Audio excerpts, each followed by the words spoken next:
Masih dalam Kompas Aceh, Saudara tim penyidik Reserse Kriminal Khusus Polda Aceh saat ini belum mengabulkan penangguhan penahanan terhadap kedua owner Rial Sabotik. Hal ini dilakukan untuk mempermudah penyelidikan kedua tersangka.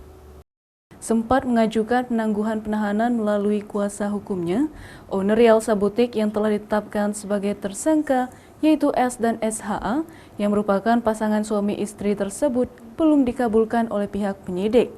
Direktur Reserse Kriminal Khusus Polda Aceh, Kombes Margianta mengungkapkan, saat ini kedua tersangka masih dalam proses penyidikan, sehingga untuk memperlancar pemeriksaan kasus tersebut, penangguhan penahanan belum dikabulkan.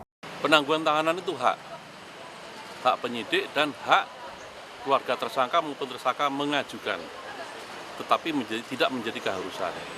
Sudah mengajukan ke kami dan sudah maju ke meja kami. Masih kami pertimbangkan. Nah, tentu kita akan berkoordinasi dengan anggota.